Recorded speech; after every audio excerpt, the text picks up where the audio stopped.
நடத்திய ballistic missile தாக்குதல். பதுங்கு குழியில் 20 லட்சம் இஸ்ரேல் ஆக்கிரமிப்பாளர்கள்.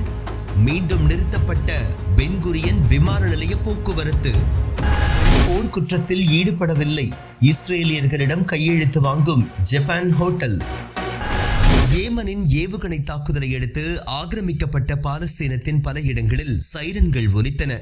இதனால் மில்லியன் கணக்கான இஸ்ரேலிய குடியேறிகள் பதுங்கு குழிகளுக்கு விரைந்ததாக இஸ்ரேலிய ஊடகங்கள் செய்தி வெளியிட்டுள்ளன. ஏவுகணை இடைமறித்து அழிக்கப்பட்டதாக இஸ்ரேல் தெரிவித்துள்ளது. இருப்பினும் டெல் அவீவில் உள்ள பென்குரியன் விமான நிலையத்தின் செயல்பாடு நிறுத்தப்பட்டது. அதே நேரத்தில் இஸ்ரேலின் பல இடங்களில் சைரன்கள் ஒலித்தன. ஏமனில் இருந்து வந்த ஏவுகணை மில்லியன் கணக்கானவர்களை பதுங்கு குழிகளுக்கு அனுப்பியதாக எடியோத் அஹ்ரோனோத் கூறினார். குறிப்பாக ஆக்கிரமிக்கப்பட்ட அல்குஸில் உள்ள பெய்ட்ஷிம்ஸ் கட்டிடத்தில் ஒரு கொண்டாட்டத்தில் கலந்து கொண்டவர்கள் சைரனின் ஒலிகளால் பதுங்கு குழிகளில் தஞ்சமடைந்தனர். முன்னதாக ஏமனின் அன்சார் அல்லா இயக்கத்தின் தலைவர் சையத் அப்துல் மாலிக் அல் ஹவுதி பேசும் போது காசாவிற்கு ஆதரவான நடவடிக்கைகள் இந்த வாரம் 9 மாதங்களை எட்டியுள்ளதாக அறிவித்தார். மேலும் ஹைப்பர்சோனிக், பாலிஸ்டிக் ஏவுகணைகள் மற்றும் ட்ரோன்களின் மூலம் ஏமனின் தாக்குதல் மேற்கொள்ளப்பட்டு வருகின்றது. மிக முக்கியமான நடவடிக்கைகளில் லாட் விமான நிலையம் எனப்படும் பென்குரியன் விமான நிலையத்தின் மீதான தாக்குதல் அடங்கும் என்றும் அவர் குறிப்பிட்டார். இது ஆக்கிரமிப்பு இஸ்ரேலுக்கு எதிரான வான்வழி தடையை மேற்கொள்ளும் முயற்சியின் ஒரு பகுதியாகும் என்றும் அவர் தெரிவித்தார்.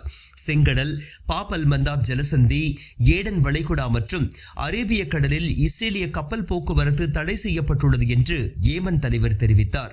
நேற்று பிரிகேடியர் ஜெனரல் யஹ்யா சாரி அறிவித்த துல்லியமான ராணுவ நடவடிக்கையில் பென்குரியன் விமான நிலையத்தை குறிவைத்து ஏமன் ஆயுதப்படைகள் ஒரு ஹைப்பர்சோனிக் பாலிஸ்டிக் ஏவுகணையை ஏவியது.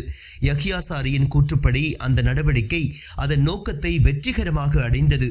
மேலும் இந்த தாக்குதல் பாலஸ்தீன மக்கள் மற்றும் காசா பகுதியில் உள்ள அமைப்புகளின் ஒற்றுமையுடன் மேற்கொள்ளப்பட்டது. காசா பகுதியில் சியோனிச எதிரியால் நிகழ்த்தப்படும் இனப்படுகொலைக்கு எதிரான ஏமனின் பரந்த நிலைப்பாட்டின் ஒரு பகுதியாக இந்த தாக்குதல் இருந்தது என்றும் அவர் தெளிவுபடுத்தினார். இந்த தாக்குதல் காரணமாக விமான நிலையத்தில் புறப்படும் மற்றும் தரையிறங்கும் நடவடிக்கைகள் கிட்டத்தட்ட 1 மணி நேரம் நிறுத்தி வைக்கப்பட்டன. மேலும் மில்லியன் கணக்கான ஆக்கிரமிப்பு சியோனிஸ்டுகள் வெடிகுண்டு முகாம்களில் தஞ்சமடைய வேண்டிய கட்டாயம் ஏற்பட்டது என்றும் யஹ்யா சாரி தெரிவித்தார். ஜப்பான் நாட்டின் கியோட்டோ விருந்தினர் மாளிகைக்கு வரும் சுற்றுலா பயணிகள் தாங்கள் போர்க்குற்றங்களை செய்யவில்லை என்ற ஆவணத்தில் கையெழுத்திட கூறும் ஒரு ஹோட்டலின் நடவடிக்கையை இஸ்ரேலிய தூதர் எதிர்த்துள்ளார்.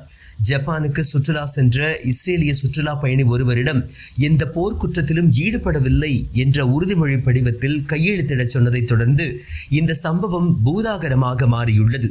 இது குறித்து பேசிய ஜப்பானின் இஸ்ரேலிய தூதர் கிலாட் கோஹன், ஜப்பானின் கியோட்டோவில் உள்ள பென் வில்லா விருந்தினர் மாளிகையில் பாகுபாடு காட்டுவதாக குற்றம் சாட்டியுள்ளார். மேலும் இது தொடர்பாக வழக்கு தொடர்ந்துள்ளதாகவும் இந்த வழக்கை விரைவாக நடத்தும்படி கியோட்டோ நகர் அதிகாரிகளை கேட்டுக்கொள்வதாகவும் கோஹன் தெரிவித்துள்ளார்.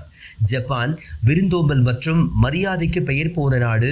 ஜப்பானின் பெருமைகளை ஜப்பானிய அதிகாரிகள் தொடர்ந்து நிலைநிறுத்துவார்கள் என்றும் அனைத்து விருந்தினர்களும் பாதுகாப்பாக இருப்பதை உறுதி செய்வார்கள் என்றும் நாங்கள் நம்புகிறோம் என இஸ்ரேல் தூதர் தெரிவித்தார். இதனிடையே எங்கள் கொள்கையில் எந்த மாற்றமும் இல்லை என்று வெண்ட் வில்லா உரிமையாளர் ஏஸ் கிஷி என்பவர் ஒரு நேர்காணலில் கூறியுள்ளார்.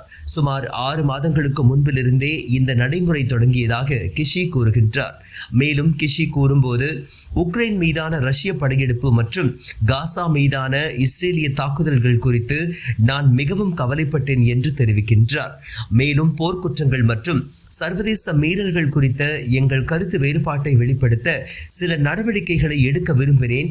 இந்த உறுதிமொழியில் இதுவரை 4 பேர் மட்டுமே கையெழுத்திட்டுள்ளனர். அவர்களில் 3 பேர் இஸ்ரேலியர்கள் மற்றும் ஒருவர் ரஷ்யர். ஏப்ரல் மாதத்தில் இஸ்ரேலிய சுற்றுலா பயணிதான் முதலில் பிரச்சனையை எழுப்பினார். பெரும்பாலும் எங்கள் ஹோட்டலுக்கு வந்த எந்த சுற்றுலா பயணிகளும் ஆட்சேபனைகளை தெரிவிக்கவில்லை. அவர்கள் ஆச்சரியமாக பார்த்ததாக கிஷி கூறினார். இந்த ஆண்டு கியோட்டோவில் இது போன்ற சம்பவத்தை தொடர்ந்து வின்வில்லா சம்பவம் நடந்துள்ளது. கடந்த ஆண்டு காசாவில் இஸ்ரேலின் நடவடிக்கைகளுடன் தொடர்புடையவராக இருக்கலாம் என்று கூறி ஒரு உள்ளூர் ஹோட்டல் ஒரு இஸ்ரேலிய நபருக்கு தங்குமிடம் மறுத்தது குறிப்பிடத்தக்கது. இதனிடையே இந்த சம்பவம் குறித்து பேசிய ஜப்பானிய வெளியுறவு அமைச்சர் யோகோ காமிகாவா, சுற்றுலா பயணிகளின் நாடு காரணமாக எந்த ஹோட்டலும் தங்குமிடத்தை மறுப்பது ஏற்றுக்கொள்ள முடியாதது. ஜப்பானுக்கு வரும் அனைத்து பார்வையாளர்களும் பாதுகாப்பாக செயல்பட முடியும் என்று நாங்கள் நம்புகிறோம் என அவர் ஒரு செய்தி மாநாட்டின் போது கூறியுள்ளார்.